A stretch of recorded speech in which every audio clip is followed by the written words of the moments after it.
Nepal cricket team कल Scotland tour से वापस आ चुकी है एंड आने के बाद जो प्लेयर्स है उन्होंने यहाँ पे स्कॉटलैंड टूर की सक्सेस को लेके बात की है। अगर आप देखो तो कैप्टन रोहित पौडेल जो है उन्होंने यहाँ पे कितना ज्यादा नेपाल ने सक्सेस हासिल किया है स्कॉटलैंड टूर पे ओवरसीज कंडीशन पे उनको लेके बात की है। उसके अलावा देखो फ्यूचर को जो आने वाला अपना T20 या वर्ल्ड कप क्वालिफायर है उनको लेके यहाँ पे बताया है एंड कोच जो स्टुअर्ट लो है उनको लेके तारीफ की है। तो सबसे पहले यहाँ पे रोहित पौडेल की स्टेटमेंट से स्टार्ट करते हैं, उनके बाद जो है हम यहाँ पे बाकी प्लेयर्स ने क्या क्या है उनके ऊपर आते हैं। खास करके नंदन यादव जो वो जो सुपर ओवर वाला मैच आपको याद होगा नेदरलैंड के अगेंस्ट हुआ था, वहां पे एंड बॉल पे क्या हुआ था उसको लेके जो है नंदन यादव ने बताया एंड वर्ल्ड कप जो है आने वाला क्वालिफायर उनको लेके भी जो है उन्होंने बात की है। सबसे पहले रोहित पौडेल जो है यहाँ पे आके कहते हैं कि देखो ये जो स्कॉटलैंड वाला टूर था बहुत ही ज्यादा अच्छा था हमारे लिए। हाँ, कुछ कुछ मैचेस में जो हमने रिजल्ट एक्सपेक्ट किया था वो हमारे फेवर में नहीं गया, जैसा कि आपको पता होगा दोस्तों।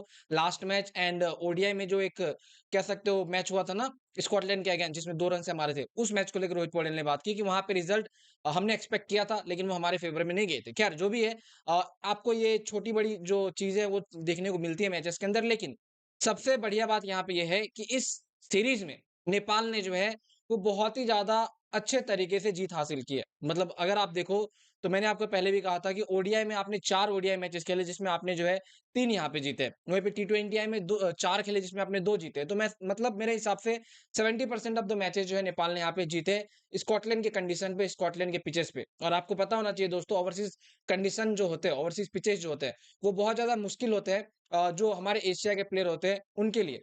एंड अगर आप देखो तो ये सिर्फ इन एशिया की बात नहीं है। एशिया में मतलब मैं और भी टीमों की बात कर रहा हूँ, इंडिया, पाकिस्तान, ये भी जब ओवरसीज कंडीशन पे जाती है वो लोग स्ट्रगल करते हैं। और सेम चीज़ है भाई, जो फॉरेन कंट्रीज के प्लेयर है वो जब आते हैं एशिया में खेलने के लिए तो उनके लिए भी जो है चीज़ें अप्लाई होती है। तो वही रोहित रोहित पटेल ने कहा कि यहाँ पे जब हम लोग खेलने गए तो हमने एक्सपेक्ट नहीं किया था कि इतनी ज़्यादा जीत जो है हमें मिलेगी, लेकिन हमारे प्लेयर्स ने बहुत ज़्यादा डेडिकेशन जो है वो दिखाया एंड हमारी तैयारी जो है बहुत ज़्यादा अच्छी हुई थी जिसकी वजह से हमें इतना पॉजिटिव रिजल्ट मिला। वहीं पे अगर आप रोहित पटेल की स्टेटमेंट को सुनोगे तो उन्होंने कोच स्टुअर्ट लॉ को जो है उनको लेके तारीफ की है। जहाँ पे स्टुअर्ट लॉ को उन्होंने लेके ये कहा कि स्टुअर्ट लॉ जो है वो बहुत ही ज़्यादा सिंपल एंड स्ट्रेट फॉरवर्ड जो है वो कोच है। मतलब उनको अगर जो कुछ कहना होगा वो आपके मुँह पे कह देगा एंड वो चीज़ों को बहुत ही ज़्यादा सिंपल रखता है, बहुत ही ज़्यादा काम रहते हैं वो और ज़्यादा चीज़ों को कॉम्प्लिकेटेड नहीं करते, जिससे फैसले लेने में जो है बहुत ज़्यादा आसानी होती है।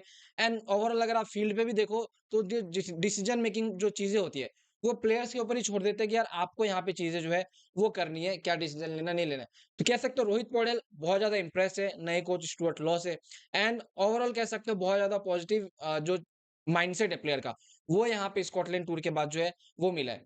अब यहाँ पे बात कर लेते हैं भाई लोग हम नंदन यादव की स्टेटमेंट पे। अब देखो नंदन यादव का यहाँ पे ये कहना है कि जो लास्ट मैच हुआ था सुपर ओवर वाला, आपको याद होगा जहाँ पे नंदन यादव ने लास्ट बॉल पे चौका लगाया था, वहां पे नंदन यादव का माइंडसेट जो था ना वो 6 लगाने का था। लेकिन आपको मैंने पहले ही बताया था कि जब नंदन यादव के थंब में जब इंजरी हो गई थी, वो उस हालत में नहीं थे कि भाई वो बड़े पावर हिटिंग शॉट लगा पाए। क्योंकि भाई आपको पता है बैटिंग के टाइम पे जब आपके थंब में चोट लगती है तो बहुत ज़्यादा दर्द होता है।